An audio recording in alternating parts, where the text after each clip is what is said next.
na nakatatan sa aklat ng Efeso, Ephesians chapter 6. At sa Ephesians chapter 6, makikita natin dito,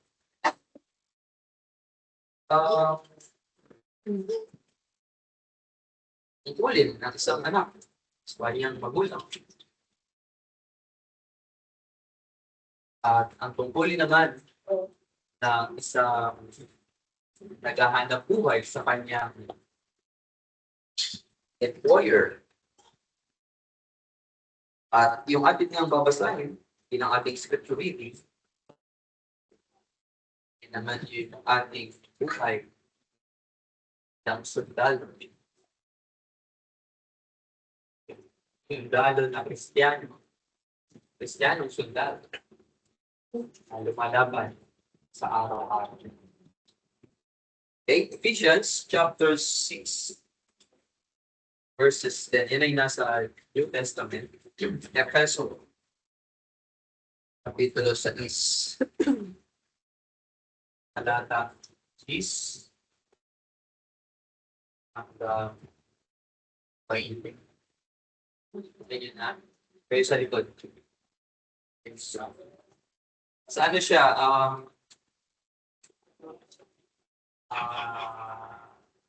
Katabi siya ng Galatians o Galatians.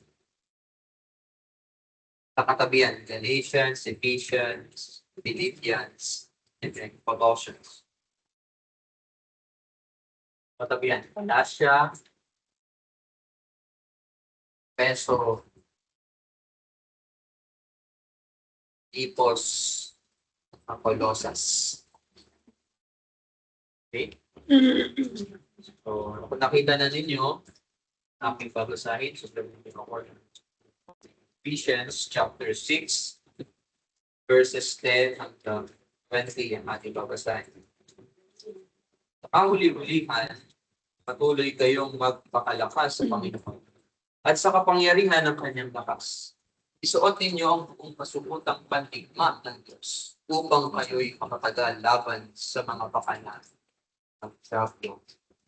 Sapagkat ang ating pakikipaglaban ay hindi laban sa laman at dugo, kundi laban sa mga pinuno, laban sa mga may kapangyarihan, laban sa mga kapangyarihang di nakikita na nag-aari sa sanlibutan, madilimang ito, laban sa hukbong espiritual ng kasamaan sa kalangitan. Verse 13, kaya kunin ninyo ang buong baluti ng Diyos upang kayo'y makatagal sa araw ng sama. At kung magawa na ninyo ang lahat, ay tumayong matatag.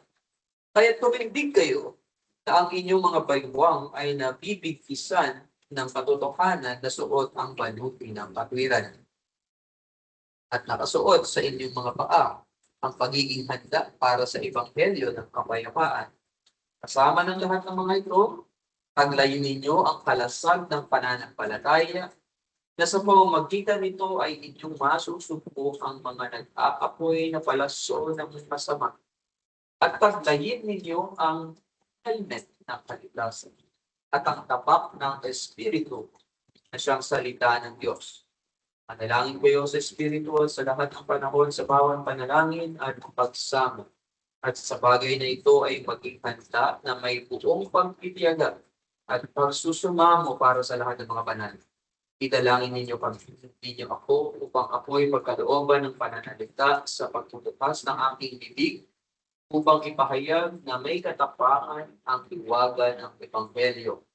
Dahil dito ako'y isang subong may tanikala upang ito'y aking maipahayag ng may katapangan gaya ng natarapat na aking sabihin. Ating key text o susing talata ay nasa verse 14. So kasabay sana nating basahin. Ephesians chapter 6 verse 14, ready, begin. Kaya tumindig kayo na ang inyong mga baywang ay nagbibigkisa ng katotohanan na suot ang baluti ng katwiran. Pero ikakat natin yung verse 14, ang ating bibigyang liin o bibigyang paliwanag muna ay yung sinabi ni Pablo sa mga taga-Efeso na kaya't tumindig kayo na ang inyong mga baywang ay nabibigkisan ng katotohanan. So lang muna tayo. So ang ating paksa na pag-aaralan, prepare for spiritual battle. Yan ang ating paksa. Prepared for spiritual battle. Yan ang gusto natin ang nangyari. Na palagi tayong handa na pakikipagpaka espiritual. Yan. So tayo ay nabubuhay ngayon.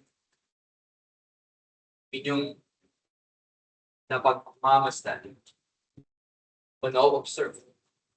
Tayo nabubuhay sa henerasyon na ito kung saan ang tao hindi na nila tinatanong, legit ba yan? Tunay ba yan? Ito na yung panahon na hindi na nila tinatanong na, is it true? Kundi nasa panahon na tayo na ang tao, ang tanong nila ganito na. Mag-work kaya yan sa akin? Meron ba akong papapala? Meron ba akong makukuha sa bagay na yan?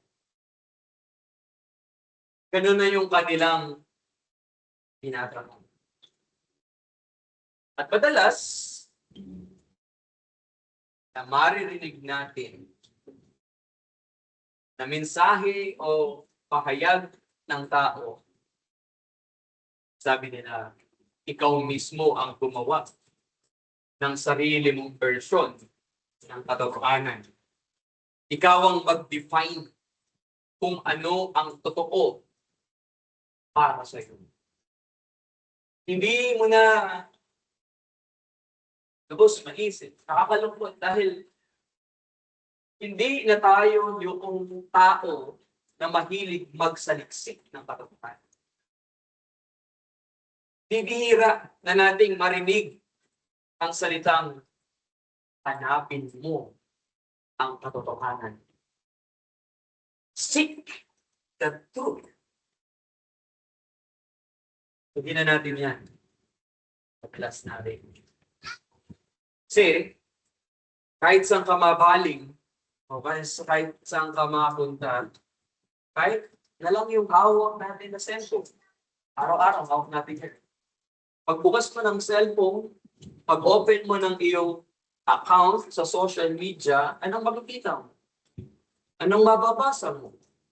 O kahit sa panonood mo ng telebisyon, o sa pakikinig mo ng radyo, kahit sa eskwelahan, yung mga estudyante, yung mga anak natin, na araw-araw pumapasok sila sa school, ang narinig nila na mensahe ay maaaring or madalas, yan ay kontra o taliwas sa sinasabi ng salita ng Diyos. Dahil doon, tayo o yung mga tao, madali silang nalilito. Madali silang nadi-discourage, nadi-dismaya o napanghihinaan ng loob. Ang nangyayari pa ay makalungkot. Napupuno ang kaisipan ng tao sa kaisipan ng makasanlibutan. Madalas tayong ma-influensyahan ng mga bagay na ito. Ay tayo ng Kristiyano. Kahit tayo ng mga mananampalataya. Aminin man natin sa hindi.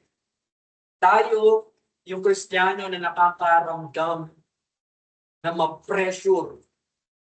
Nandoon yung pressure na ano, pastor, na manatili tayong tahimik na lamang.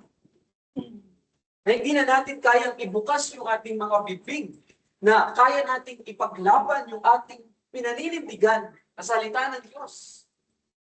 Pinangahawakan na pananampalataya, na nanatili tayong tahimik at para bang yung paniniwala ng sanlibutan, ginagaya natin. Umaayon tayo sa kanilang paniniwala. Bakit? Dahil ayaw natin na tayo ay napupuna. Ayaw natin na tayo ay nakikriticize. Yun yung pressure. At tandaan sana natin, meron tayong panapan. Kung titignan mong mabuti, pag-aaralan ng aklat ng Efeso, at alam natin na meron tayong tatlong kaaway. Ang diablo, Satanas, ang ating laman, at yung pangatlo ay ang sanlibutan. Kaaway natin. Now, alam natin na ang diablo, ang gusto niyan, i-discourage ka. Discourager siya. Gusto ng diablo, dayain ka niya. Siya yung deceiver. Gusto ng diablo or ni Satanas. Ang sabi ng bad, ang diablo, Satan, si Satanas, gusto niyan lagi kanyang tuksuhin. Manunukso siya. Adversary, deceiver, yan ang ating kaaway. Alam natin, nung sinabi ni Pedro, at ito'y nagbibigay paalala sa atin, na ang diablo ay isang leon na umaadungan.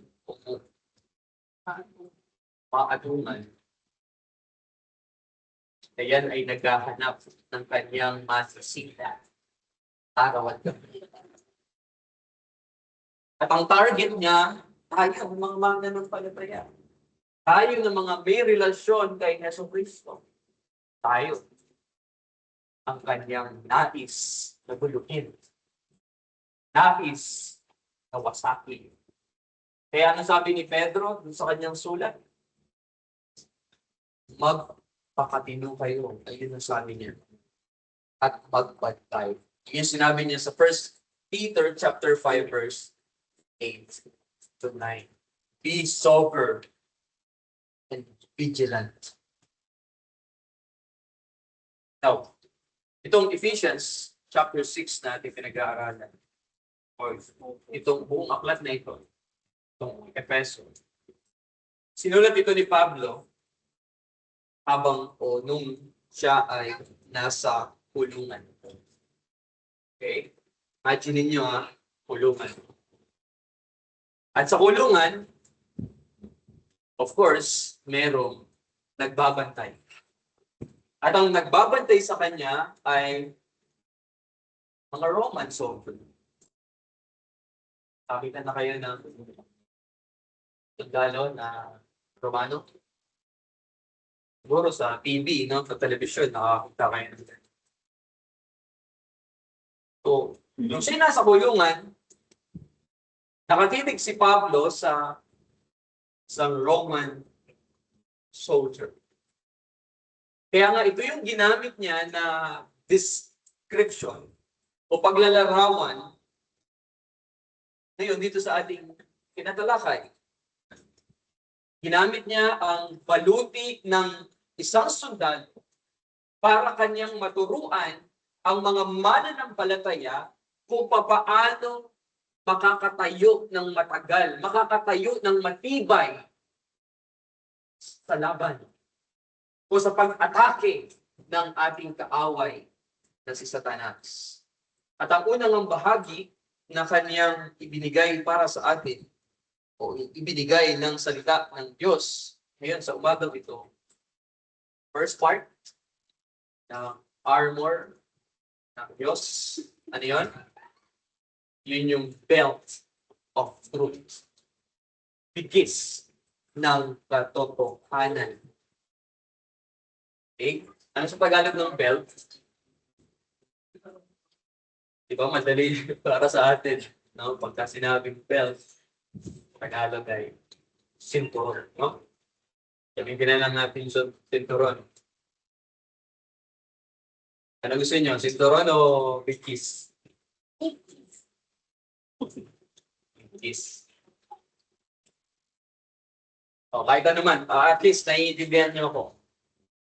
So, belt, yun ang unang parte ng panuti ng Diyos, yun yung belt.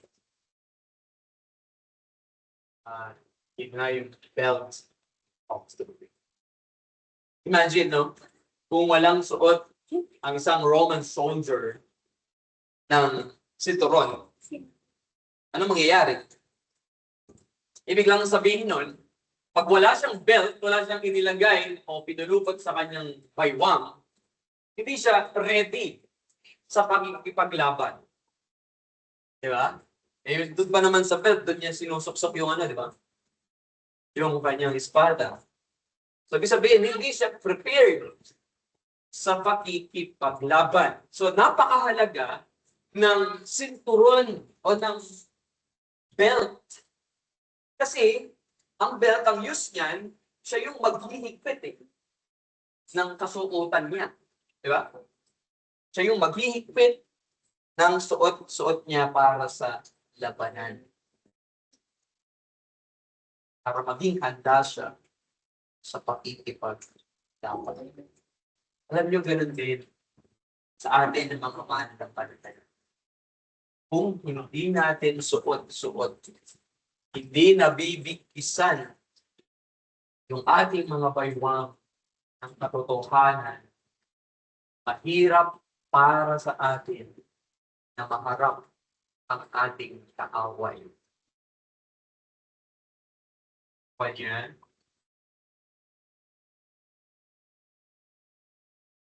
kaya nga dito sa ating unang pag-aaral ng punto, truth makes us ready. Truth makes us ready. Ang katotohanan ang siya bibigay kahandaan para sa atin. Kailangan nasa atin ito. Sabi ni Pablo, sa ating text, sa ating key text sa pinag-aaralan, ano sabi niya dyan? Ano sinulat niya? Fasten. Having fastened on the belt of truth.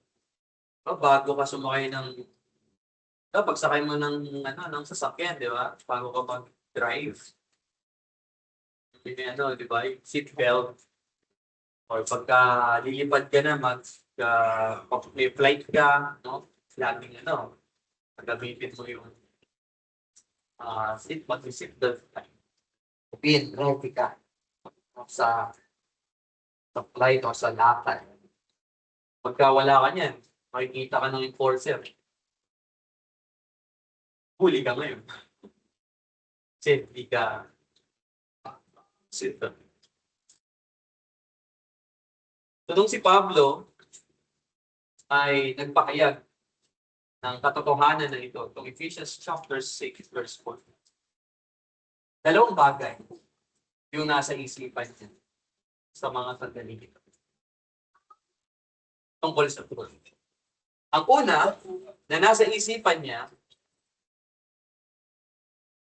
truth is God's word. Ang katotohanan ay ang salita ng Diyos. Okay? Anong meron sa salita ng Diyos? Dito natin, first of all, nakita kung ano ang gospel. Kung ano ang ibig sabihin ng ebanghelyo ng Diyos. Sa salita ng Diyos, ipinahayag sa atin kung sino ang Diyos.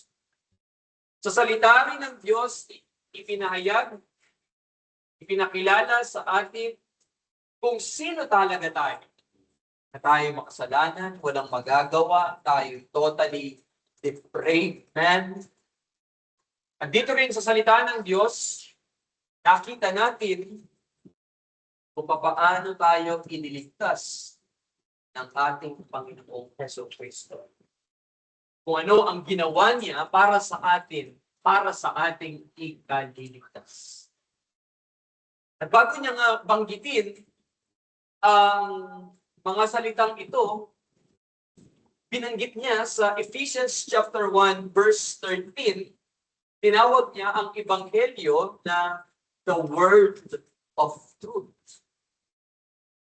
Ang salita ng katotohanan. Na ang ebanghelyo ang inyong kaligtasan. Pababasa natin yan, no? Sa Ephesians chapter 1 verse 13. Sabi doon, sa kanya ay kayo rin naman na nakarinig ng salita ng katotohanan, ang ebanghelyo ng inyong kaligtasan. So yun ang unang nasa isipan niya.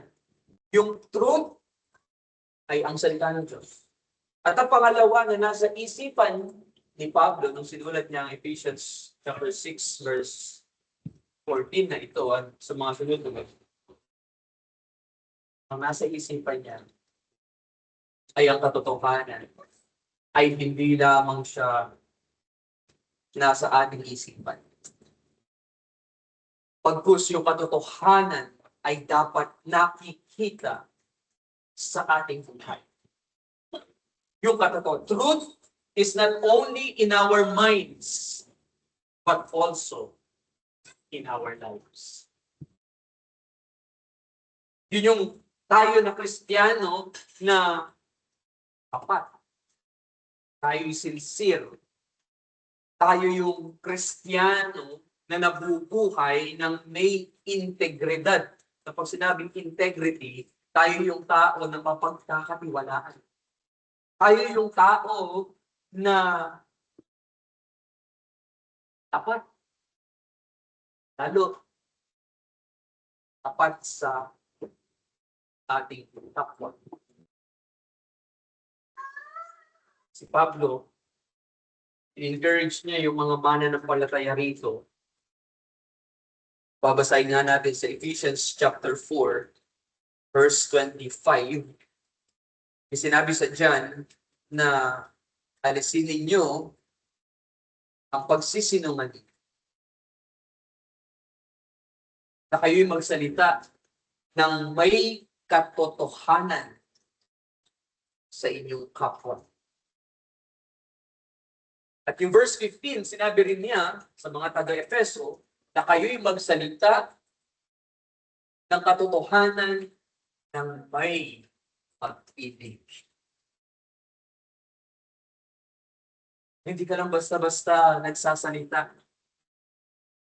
Kundi lalagyan mo ng pagmamahal.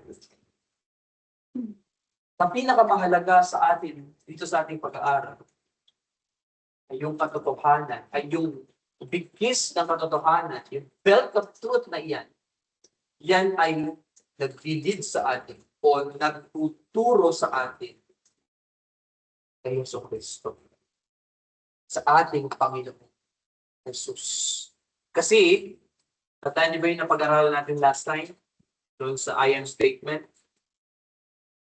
Pag-aralan natin doon na ang ating Panginoong Jesus, sinabi niya, I am the way, and sumunod, the truth. Siya ang katotohanan. So, ibig sabihin, kapag sinabing ilagay mo o isuot mo ang sinturon ng katotohanan, ibig niyang sabihin, magtitiwala ka kay Jesus at mabubuhay ka para sa Kanya sa araw-araw. Are you with me? When we say, put on the whole armor of God, specifically, yung belt of truth, meaning, you need to trust Christ. You need to believe on Him.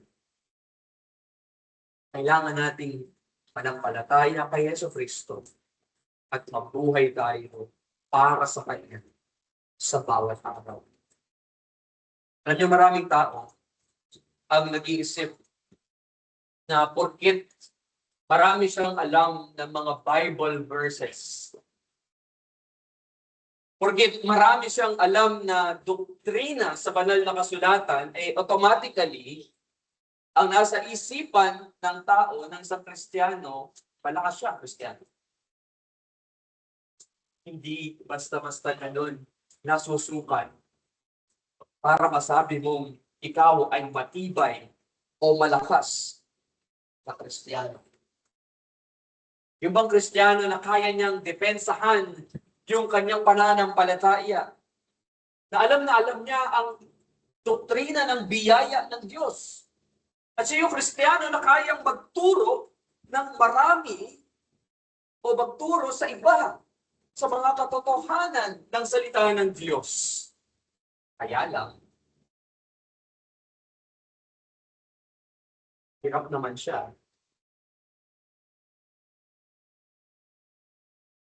Sa ibang bagay.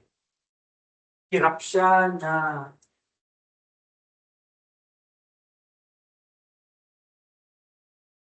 sa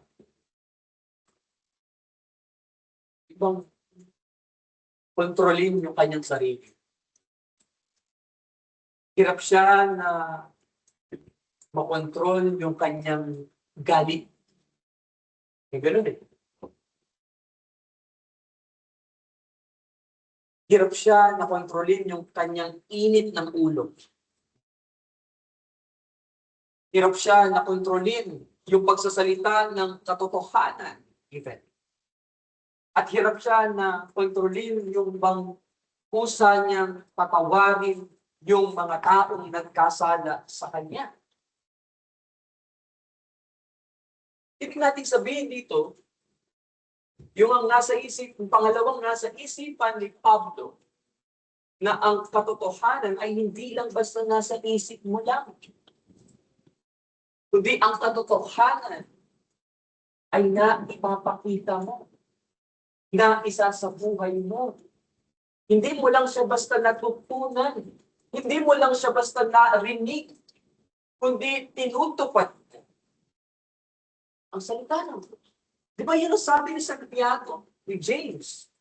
Sa James chapter 1, verse 22, huwag kayong maging tagapakinig lamang, kundi maging tagatupad din naman kayo. Kasi pagka ganun,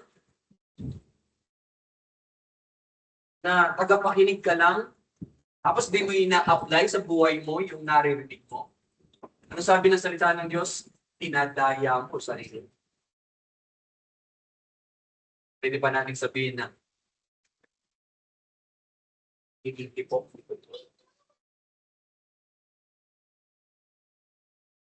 So, natin isipin na porket marami siyang alam, matatag na siyang Christianity.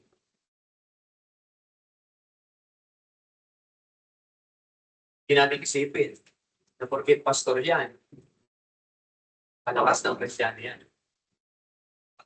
Huwag yung isipin. Meron nga akong kilala eh. Baka kilala nyo rin eh. Teacher, missionary, nakapunta sa ibang lugar. Kala mo, palakas na Kristiyano, pero yung araw, alagdag sa kasalanan. Ayun, nakikita ko yung pagdating Kristiyano.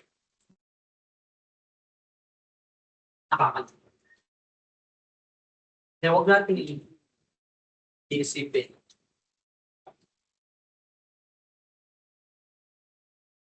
Marami siyang anak. Malakas na siya.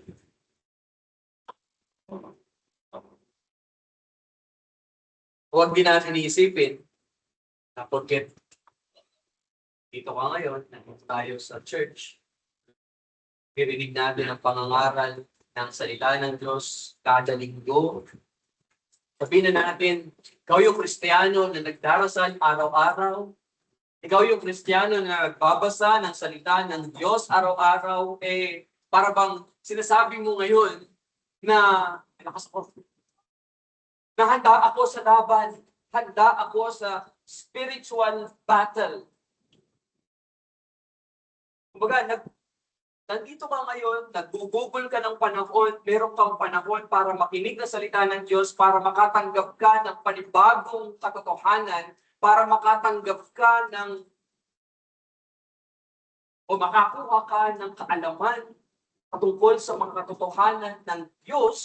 Ngunit, pag-uwi natin ng bahay, pag-uwi natin, paglabas natin sa lugar na ito, bigo naman tayo at isa pamukay yung narinig natin. Ngunit po hindi ito sabihin. Narinig natin ang katotohanan ng Diyos. And then sadly, ang katotohanan na yun, yung dapat na i-apply natin sa buhay natin, hindi natin magawa. We failed. Bigo tayo sa tahanan, bigo tayo sa ating trabaho, bigo tayo sa eskwelahan. Ngayon ang mga nag-aaral. Sabi sa atin ng ating Panginoon Jesus. So John 14 verse 15, kabisaduhan natin yan. Sabi doon, if ye love me, keep my commandments. Kung ako'y inyong iniibig, ay susundin ninyo ang aking mga ipinagpupulos. Tandaan na natin ito, mga kapatid. Ang tunay na lakas. Hello? Ang tunay na lakas espiritual ay nanggagaling sa pagsunod kay Yesu Cristo. O nyo, ang tunay na kalakasan na ipapakita natin sa pamamagitan ng pagsunod sa Diyos. Okay. Maaaring ngayon, nakita natin yung ating sarili. O maaaring sinasabi natin ngayon, Gusto or Panginoon, hindi ko palaging nasusunod ang Diyos sa buhay. Hindi ko palaging nasusunod ang katotohanan ng Diyos sa buhay ko. Maaaring sinasabi mo, ito yung kalagayan mo ngayon na alam ko ang salita ng Diyos. Alam ko kung paano mag-devotion. Alam ko kung paano manalangin. Alam ko, ako yung tao o Kristiyano na palaging naririyan sa gawain ng Diyos. Palaging dumadalo sa mga gawain, hindi ako pumapalya. And yet, ikaw yung bigo na maipamuhay ang salita ng Diyos. Bigo ka na makita ang katotohanan ng Diyos sa iyo. Hindi mo na ipapamuhay ng may katapatan yung katotohanan. Meron na sa atin. O marami, maybe ikaw yung Kristiyano, madali kang mairita. You are easily irritated. Ikaw rin yung Kristiyano na kapag mayroong ginawa sa iyo ang iyong kapwa, nakakapagsalita ka ng hindi magaganda. Napaka-careless ng ating mga binibitawang mga salita. Tayo yung Kristiyano na hirap na magpatawad sa ating kapwa na nagkasala sa atin. Kaya narito, bad news yun eh. Kaya narito yung mabuting balita para sa atin ng mga makasalanan. Ang mabuting balita na ang ating Panginoong Jesucristo'y naparito sa sanlibutan para tayo ay kanyang iligtas. Yung kagaya mo at kagaya ko. Na ang ating Panginoong Jesucristo nung siya'y naparito, siya yung nagsalita ng may katotohanan. He spoke the truth. At si Jesucristo rin nung siya'y naparito sa lupa, siya ay perpektong nabuhay, siya ay perpektong sinunod niya ang kanyang Ama sa langit. Hindi siya nagkasala. Sabi nga ni Pedro sa 1 Peter chapter 2 verse 22, ang sabi ron, he never sinned and he never told a lie. Hindi siya nagkasala, hindi siya nagsinungaling o nagsalita ng may kasinungalingan. Itong ating tagapagligtas na ito. He is the spotless Son of God. He is the sinless Savior, our Savior. Hindi nagkasala. Siya yung kusang nagbigay ng kanyang buhay. Inialay niya yung kanyang buhay doon sa krus ng Kalbaryo para sa atin. Para sa atin. Gawin natin specific. Para sa atin na mga hindi na buhay ayon sa katotohanan ng Diyos. Hindi nabubuhay sa katotohanan. Hindi sinusunod, ini-a-apply ang buhay o ang katotohanan ng Diyos. Kaya tawag ng Diyos sa atin ngayon, sa iyong mga kasalanan. Manampalataya ka kay Jesus. At sa pamamagitan ng pananampalataya, ang lahat ng ito na ating mga kasalanan ay mapapatawad. At sa tulong ng banal na Espiritu, siya ang magbibigay sa atin ng lakas para ating malakaran yung katotohanan.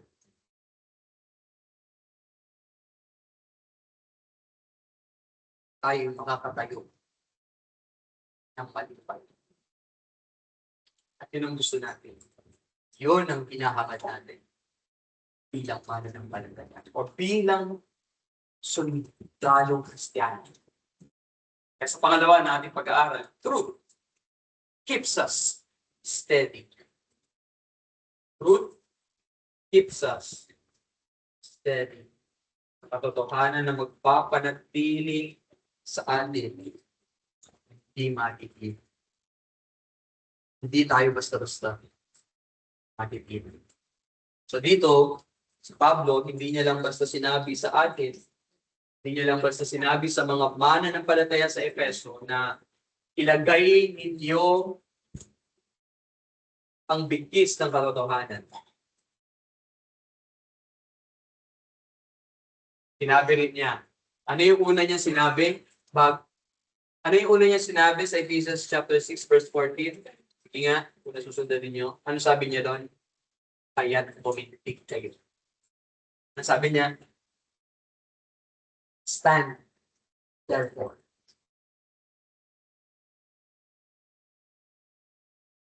Utos yun.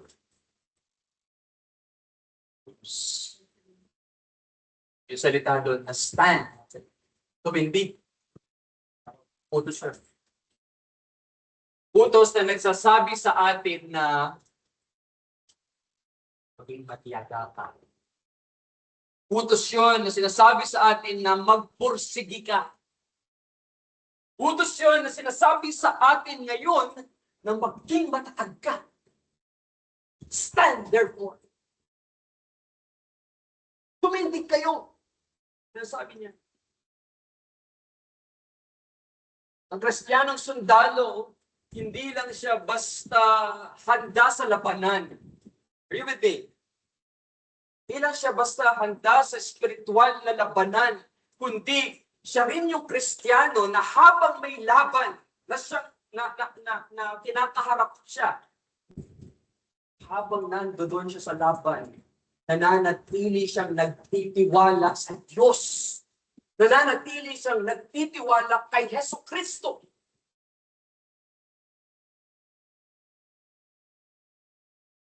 Nananatili siyang sinusunod kung ano ang sinasabi ng salita ng Diyos. Bakit pa magkapamiligan siya kung magpagsunod? Sinaban niya. Labanan niya. Nasa labanan ka. Hindi ko alam kung anong laban meron ka. Pero ito sinasabi ng salita ng Diyos sa iyo ngayon. Isuot mo ang bigkis ng katotohanan.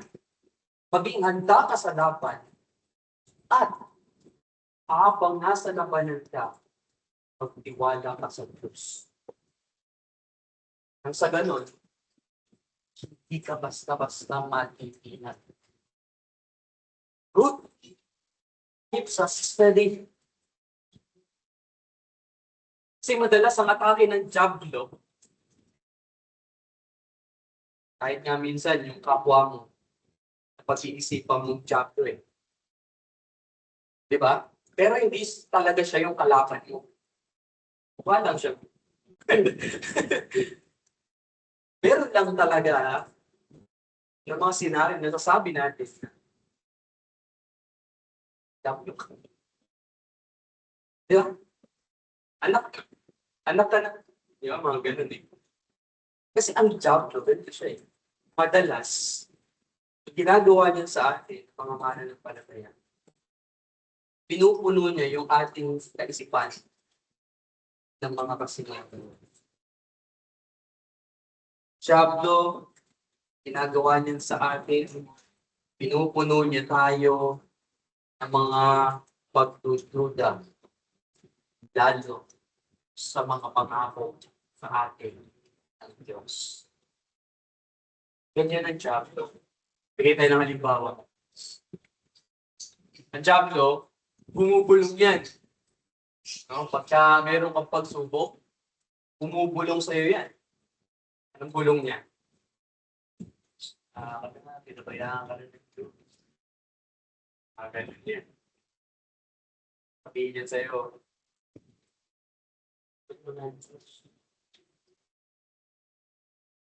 Kawawa ka naman. Bumulong ang diablo. Tapos pagka nagkasala ka, nakagawa ka ng kasalanan sa harapan ng Diyos, sasabihin sa'yo ng diablo, kasalanan mo na yan. Papatawarin mo siya. Kanang lumapit sa kanya, nagya ka na na. Yan yung kasalanan mo. Hindi ka papatawarin mo. Ganyan ang diablo. Madami yung sa ang diablo, sasabihin pa dyan sa'yo, ito ka nang dyan sa Biblia. Ito ka nagbabago. Saka ng bunda, nag-iinigod ka dyan, yung ginagawa mo, wala namang papuluhan niya. Ganyan ang diablo. Wala ka namang mapapangal. Huwag ka nang maglingkod sa Panginoon kasi lahat ng ginagawa nyo, kahit yung mga panalangin nyo, papakinggan ng Diyos. Ganyan. Handa nga siya. Pinupuno niya yung ating isipan ng mga kasinungalingan. Pagka tinalakay na natin ang katotohanan, tayo mismo ang nagsaliksik. Kaya ngayon yung payo sa atin. Seek the truth. Kapag inaral na natin, tinignan na natin ng mabuti kung ano ang sinasabi ng kasulatan o nakita natin ang katotohanan ng Diyos, tiklop lahat ang kasinungalingan ng diablo na yun. Ako yan. Walang magagawa iyan. At ang sinasabi sa atin ng Diyos, ipinapaalala sa atin ng Diyos na kahit nasa labanan ka, marami kang pagsubok na pinagdaraanan, sinasabi sa iyo ng Diyos, anak, hindi kita pinababayaan. Anak, hindi kita iiwan. Yan ang sakit. Yan ang pangalan ng Diyos. Yan ang salita ng Diyos na kanyang sinabi sa kanyang mga anak. At kapag ikaw ay nagkasala, sinasabi niya sa atin ngayon, anak, lumapit ka sa akin. Ikaw na nabibigatan. Ibig sabihin, nabibigatan ka sa kasalanan. Ilapit mo, ipahayag mo sa akin ang iyong mga kasalanan at ako'y handang magpatawad sa iyo. Sa lahat ng iyong mga kasalanan. Yan ang Diyos. At dahil ang ating Panginoong Jesucristo, namatay siya doon sa krus ng Kalbaryo, inilibing at muling nabuhay mula sa mga patay. Anong ibig sabihin nun? Kaya yung ating mga ginagawa na paglilingkod sa Panginoon, kailanman hindi mawawalan ng saysay. Kaya tayo nandito. Kaya tayo nakikinig ng pangangaral ng salita ng Diyos. Kaya tayo naglilingkod sa Panginoon kasi nabuhay na maguli yung tagapagligtas natin.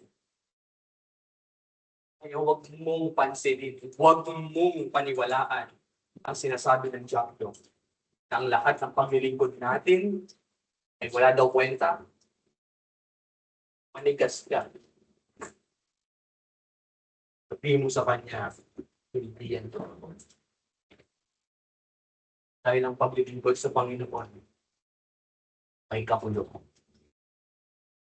Yung pag-awit mo ng papuri sa Diyos, yung pag-aaral mo, pagbabasa mo ng salita ng Diyos, may isa-isay ng lahat mo.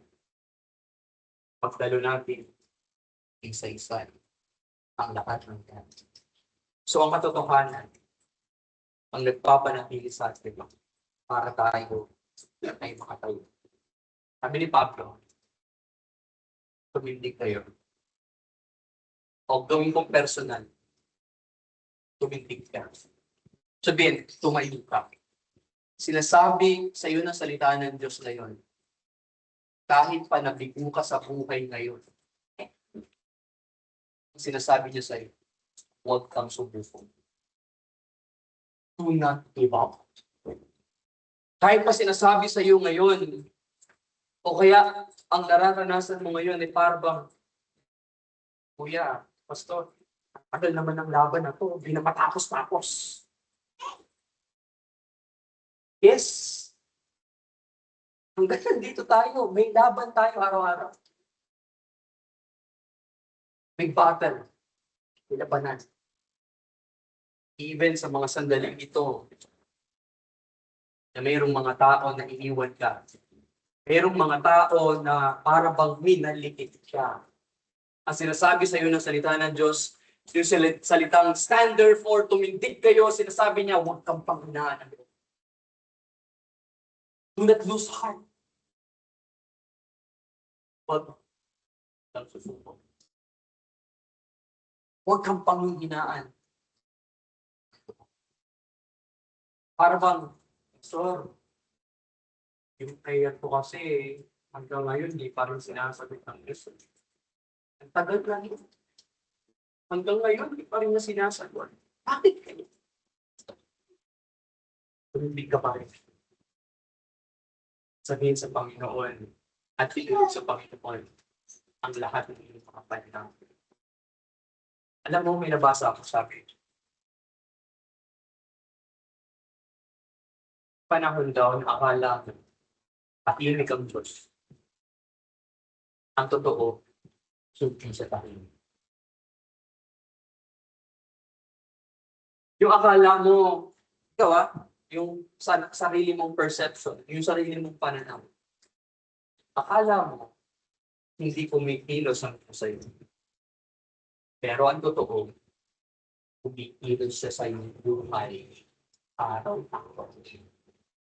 Hindi lang natin nakikita, hindi lang natin siguro nare-realize kung paano kumikilos ang Diyos sa buhay natin. So, tumayo tayo, higpitan natin, no? Yung ating sito, yung belt of truth. Sige, harapin natin ang laban. So, pagharap natin, tumayo tayo. Now, merong mga nag-aakala na pagkat mature Christian, hindi na siya darating sa punto na magduduga siya sa mga pangako. Parang sinasabi mo ngayon, malakas ka. Pero mayroong mga yugto sa buhay natin na parang bang napagdudugahan natin ng mga pangako. Are you with me? Di ba? Totoo naman yun. May mga Kristiyano, o may bisa ka doon, nasabi mo, prepared ka sa laban, suot mo ang belt of truth, nagtitiwala ka kay Christ. Pero, pag tinignan mo, in-observe mo, parang ikaw na yung tao o Kristiyano na duda sa mga pangako ni Diyos. Alam mo, parang tayo si David, eh.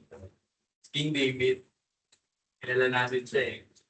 Alam mo, sa buhay ni David, merong panahon sa buhay niya na nasabi niya sa Diyos. Or yung pakiramdam niya na kinalimutan na siya ng Diyos. At nabanggit niya nga sa salita na Diyos sa Book of Psalms, Psalm 13 verse 1, nasabi niya doon, "How long wilt thou forget me, O Lord?" Sabi niya, hanggang kailan kung ako kalilimutan, Panginoon? Pero kung isipin mong mabuti, hindi ka kailanman kinalimutan ng Diyos. Kasi kung kinalimutan ka na ng Diyos, alam mo kung ano mangyayari sa'yo? Patay ka na. Uy ka pa. Ibig sabihin, yung hininga na meron ka ngayon, hanggang ngayon, tagaling ka.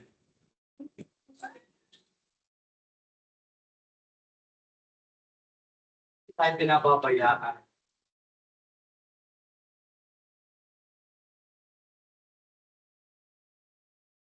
Now, yung katotohanan nito na nakita natin ngayon. Note nyo ito hindi lang ito para kay pastor. Ito para sa atin lang.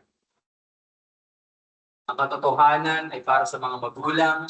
Ang katotohanan ay para sa mga anak. Ang katotohanan ay para sa ating lahat. At tayo inutusan na tumayo. Matatag. Mayo tayo ng matatag kasi meron tayong kalaban. Ang diablo ang sarili natin at ang san ikutan.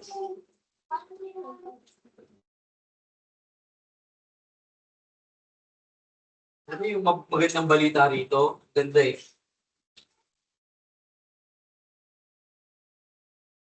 Ang ating Panginoon, yung ating Tagapagligtas, Yeso Cristo. Si Jesus kasi yung kauna-unahan na makita sana natin. Kasi si Kristo, tumayo siya para sa iyo. Tumindig siya ng pasipan para nang sa gayon, tayo'y makatayong din ang matibay sa Diyos.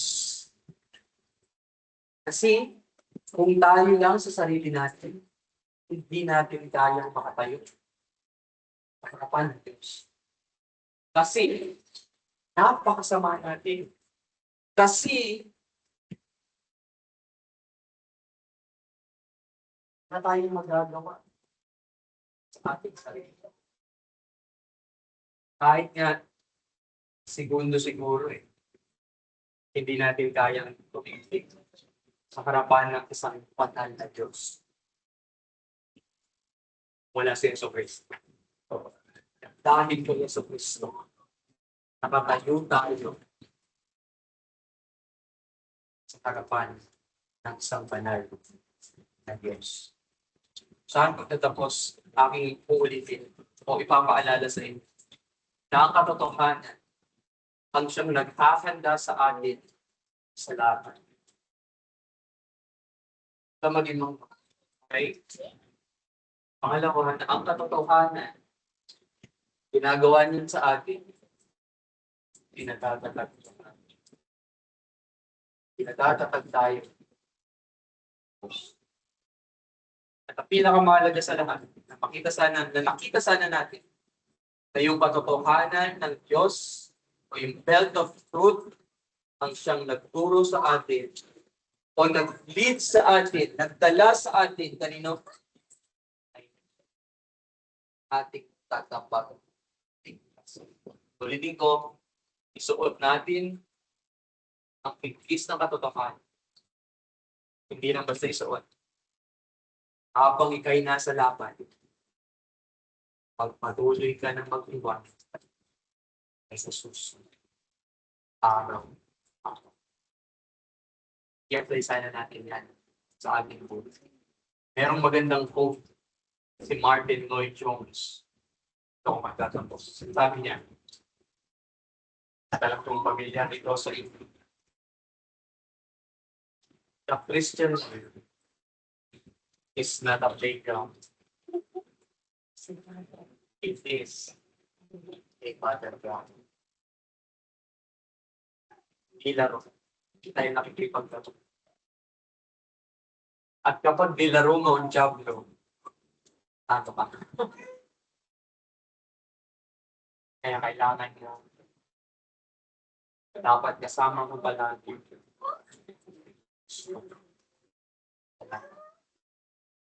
Amen. Tayo nila. Diyos naming dakilan po at nangyari at salamat po sa salita na ito namin narinig. Tulungan kami kaya aming paisa po. Tawad sa aming mga nagawang kasalanan. Aming panalang pangalikin. Ako tayo sa ating pagpapaloob. At kung inyong obserbahan, ito ay yung huling linggo sa buwan ng Hunyo. Alam nyo naman na lahat ng ating mga ibinibigay sa Diyos ay napupunta sa ating mga pangarin. Sana tayo ay maging bahagi sa bagay na ito. Tayo magkaloob ng may katapatan sa Diyos.